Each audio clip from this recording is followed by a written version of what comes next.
Ah, está aqui.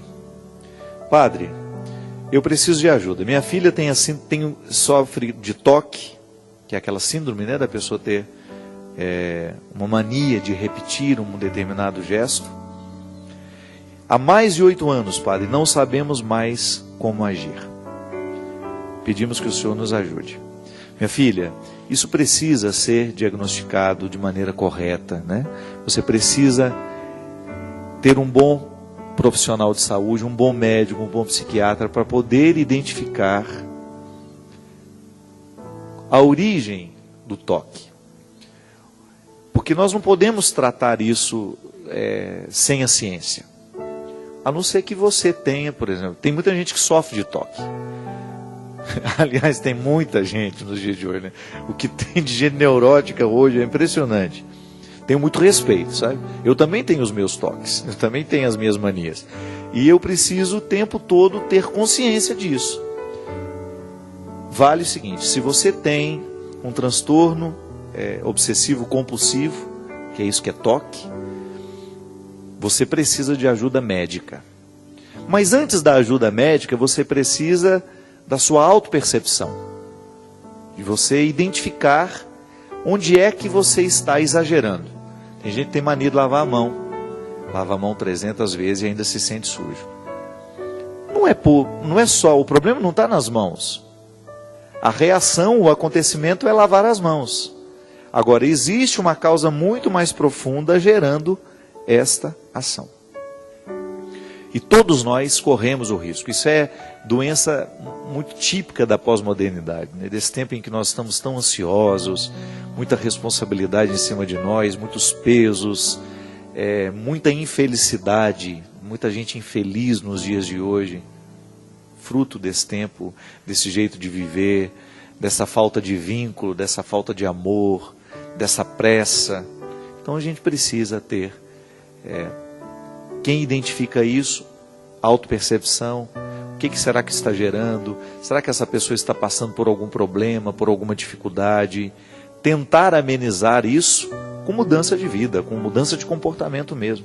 Eu acho que há sempre alguma coisa a ser feita para evitar o avanço desses transtornos. Eu já tive muitos, eu não sou uma pessoa muito normal. E já vivi muitos momentos na minha vida que eu tinha comportamentos muito estranhos. Eu me lembro, gente, eu era adolescente, eu tinha uma mania de entrar num espaço e fazer assim, ó. Por fim, eu já estava quase tendo um problema na cabeça, estava quase deslocando meu pescoço. Era um transtorno que eu não tinha controle. Eu entrava no ambiente e imediatamente eu tinha que fazer a medição com a cabeça, para eu saber se eu estava no meio. Ficava assim. E aí a minha mãe um dia percebeu. O que está acontecendo? Aí, respondendo para ela, mãe, eu não sei não. Eu só sei que todo lugar que eu tenho que ficar fazendo assim, medindo o espaço. Tem pessoa que vai dar um passo, que vai entrar no ambiente e não consegue entrar sem ir e voltar 2, 3 vezes, né? Como se aquilo fosse uma matemática. Eu identifiquei que aquilo estava diretamente ligado, a minha maneira de ficar assim, a uma dificuldade que eu estava vivendo na escola. Eu consegui identificar que foi depois de um momento que me aconteceu uma situação muito desagradável no colegial, que eu comecei com aquela mania, como se fosse um tique nervoso, né? E eu fui tomando consciência. Gente, era tão forte em mim, que eu tinha uma sensação que se eu não fizesse, ia me, sei lá, era uma coisa horrível, que fugia do meu controle, e que eu fui racionalizando, cada vez que eu tinha aquele ímpeto de fazer o negócio, eu fui racionalizando e fui diminuindo o meu ímpeto de esquartejar o lugar e de medir se eu estava no meio certinho, como se aquilo fosse cair tudo em cima de mim e eu precisava estar protegido para que no momento que desabasse eu ficasse no meio certo. Engraçado isso, né? A gente não consegue entender os motivos da mente, mas a racionalização é uma coisa importantíssima. Eu conheci uma pessoa, por exemplo, que tinha o toque de voltar 300 vezes depois que ela descia do apartamento para ver se o ferro elétrico estava ligado.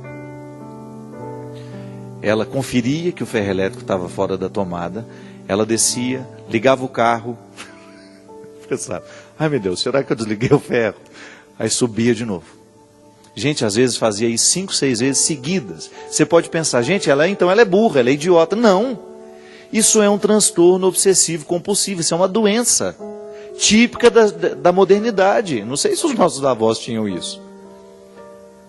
Aí, ela racionalizou, falou, gente, como é que eu vou resolver esse problema? Ela foi esperta, ela começou a levar o ferro dentro da bolsa. Levou por uns bons 2 meses o ferro na bolsa, porque aí não tinha que voltar mais. Ela olhava dentro da bolsa, o ferro estava na bolsa. Não é nada interessante você carregar um ferro elétrico dentro da bolsa, mas foi uma solução temporária, que depois ela retirou aquilo da cabeça. Às vezes nós não sabemos por que a gente cria aquela obsessão, mas na verdade, é um desejo de colocar alguma coisa dentro de nós no equilíbrio. Eu sempre digo isso e eu acredito mesmo nisso. Um quadro torto na parede, se eu entro dentro de um lugar que tem um quadro torto, eu já fico assim também. Ó. Eu entorto. E se eu não consertar aquele quadro, eu tenho uma sensação que eu estou torto também. É um transtorno? Não sei. Mas o que custa eu ir lá e consertar o quadro? Né? O problema é se eu morar num lugar em que tudo é torto. Aí eu vou andar assim o tempo todo. Então a gente precisa ficar atento, porque essas ansiedades que são próprias da modernidade, a gente pode dar um jeito de racionalizá-la. Gente, por que eu estou agindo assim? E buscar uma conexão com a realidade. Se descobre que não tem nada, vamos administrar o transtorno obsessivo antes de procurar a ajuda médica, porque às vezes a gente mesmo consegue resolver. A mulher resolveu levar o ferro na bolsa. Eu resolvi identificar em mim cada vez que eu tinha vontade de fazer, e no início eu me segurava e não fazia. Até que fui vencendo aos poucos aquela obsessão por ter aquele comportamento. Agora eu vou te falar uma coisa. A nossa vida, por ser corrida demais, a gente precisa criar dentro do nosso dia a dia um intervalo para a meditação, para a oração. É impressionante como a oração, e eu não estou falando de repetição não, viu? Estou falando de oração em que lhe coloca no estado de concentração que as outras atividades podem não te dar. A meditação é um estado de espírito onde você consegue acalmar. Começa pela respiração, né? Uma das técnicas da meditação é você controlar a respiração. Respirar mais calmamente. Criar no seu dia a dia, ainda que sejam 10, 15 minutos, para você ter este momento de encontro com Deus. Eu acho que muitos comportamentos estranhos a gente vai assumindo na vida, muitas dificuldades a gente vai assumindo na vida, porque nos falta espiritualidade. Eu acho que a espiritualidade, ela nos ajuda muito, mas muito mesmo, a viver melhor. Então, às vezes, um médico vai ser bom para nos ajudar a controlar esses transtornos que nascem, né, da ansiedade, mas a vida espiritual também. Colocar Deus na pauta do nosso dia. Isso é muito importante. Você criar um espaço para o seu encontro com Deus. De não dizer nada, viu? Porque às vezes a gente fala tanto no momento que nós estamos na presença de Deus, a gente fala tanto, que a gente saiu de lá mais cansado que quando chegou. Permita-se ficar em silêncio com Ele, sabe? Sente-se numa posição confortável, esqueça um pouco os barulhos, desligue o seu celular, ninguém vai ficar, o mundo não vai parar de funcionar porque você desligou o seu celular 15 minutos. E faça a sua interiorização. Busque o seu espaço. Esqueça o tempo. Nós começamos falando de tempo, né? Crie o seu Kairos diariamente. O Kairos é um tempo de graças. Isto é, eu vou esquecer que o tempo existe. Eu vou permitir que a minha alma, que o meu espírito viva essa tranquilidade que ela precisa, que ele precisa. Para a gente se equilibrar um pouco mais, né? Nós estamos ficando muito esquisitos. E eu acredito que a espiritualidade, ela nos equilibra nesses aspectos. Nos coloca com menos neuroses, com menos medo, né? Onde há amor, não há medo, já dizia São Paulo, numa das suas cartas. Onde Deus está, ali tem que estar a serenidade, a harmonia. Os orientais sabem bem disso.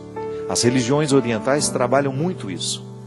O equilíbrio pessoal como uma forma de pertencer a Deus. E Jesus é um mestre em equilíbrio.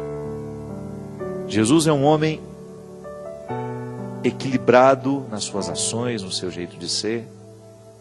Jesus é um ser humano admirável pela sua capacidade de costurar o céu com a história e de fazer o mesmo na vida de quem ele encontrava. Se fez na vida de tantos, pode fazer na minha, pode fazer na sua. Permita que Deus lhe traga equilíbrio.